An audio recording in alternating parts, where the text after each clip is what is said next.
시총 4조 원을 훌쩍 넘은 JYP, 연초 대비 시총 60% 상승한 YG, 매각 소식에 16만원대까지 올랐던 SM과 시총 11조 원을 넘긴 하이브까지 올 상반기 하늘 높은 줄 모르고 올랐던 K엔터주가 최근 주춤하는 모습을 보이고 있습니다. 무슨 일일까요? 스튜디오 퍼즐이 알아봤습니다.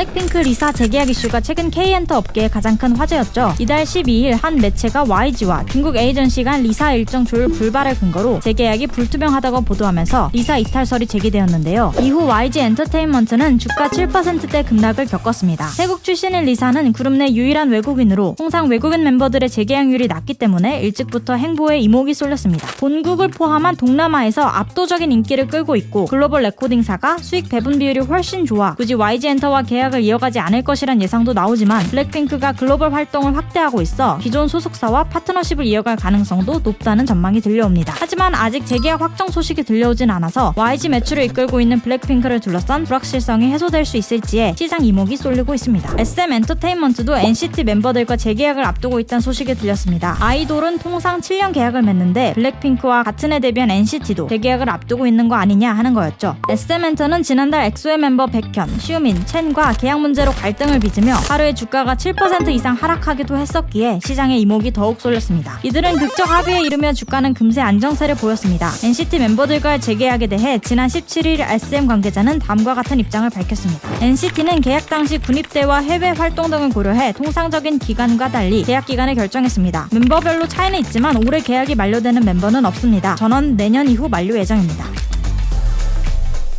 K엔터 몸집은 점점 커지고 있죠. K-팝 시장이 글로벌 규모로 커지면서 실적 눈높이가 높아졌고 시장 규모가 커지면서 엔터 산업도 시스템을 갖춰가고 있다는 기대감이 더해지고 있는 건데요. 증권가에서는 올해 대표 엔터사들이 역대 최대 실적을 낼 거란 전망을 내놨습니다. 에코프로와 같은 증시 주도주라는 평가도 들려오죠. 특히 하이브는 BTS 군백기에도 올해 역대 1분기 중 최대 매출을 기록했습니다. 세븐틴, 르세라핌, 방탄소년단의 슈가 솔로 등의 앨범 발매가 이어지면서 2분기 실적도 기존 시장 기대치를 크게 상회할 것이라는 예상이 나옵니다. 이달 뉴진스가 컴백했고 BTS 정국도 첫 솔로 출격에 나서는 등 대표 아티스트들의 활동이 이어지고 있죠. 소실적에 힘입은 주가 상승, 미국 현지 아이돌 데뷔 등 엔터사들이 성장 모멘텀을 보여주고 있지만 여전히 구조적 취약함을 보여주고 있다는 지적도 나오고 있습니다. 결국 핵심 자산인 아티스트의 재계약 문제가 매번 부각될 때마다 주가가 높은 변동성을 나타내는 고질적인 리스크가 이어지고 있다는 평인데요. 엔터사들이 글로벌화, 플랫폼을 표방하고 있으나 여전히 엔터사들의 기초 체력이 취약하다는 점을 방증해준다는 지적이 이어지고 있습니다.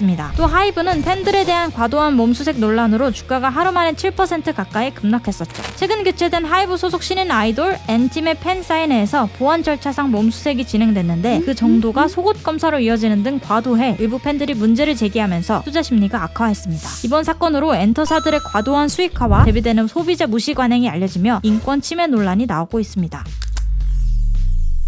앞의 사례만 보더라도 주요 아티스트의 행보 하나하나가 주가에 얼마나 큰 영향을 미치는지 충분히 짐작할 수 있습니다. 그래서 아티스트 계약 관련 내용이 구체적으로 공시되어야 하는 거 아니냐 하는 목소리가 꾸준히 들려왔었습니다. 기업은 통상적으로 사업 관련해서 어떤 상대와 얼만큼의 규모로 몇 년간 계약했는지 공시합니다. 반면 엔터사들은 사실상 주 수입원인 아티스트와의 계약에 대해 탐구하는 경우가 많죠. 시장에서는 이를 추측할 수밖에 없는 구조입니다. 계약 이외에도 아티스트 활동 계획을 사전에 알기 어렵다는 점도 투자자가 엔터사에 선뜻 투자하기 어려운 요인으로 꼽힙니다. 지난해 6월 BTS는 단체 활동 잠정 중단 소식을 전했습니다. 다음 날인 15일 개장과 동시에 전일 대비 21%가 폭락한 하이브 주가는 장중 28%까지 하락하며 52주 신저가를 기록했었죠. 문제는 이러한 소식이 자체 유튜브 채널에서 아티스트의 입을 통해 모호하게 전달되었다는 점이었습니다. 실적이 유의미한 이벤트는 투자자들에게 미리 이야기되어야 하기에 업계에서는 미국이었으면 소송감이란 말까지 나왔습니다.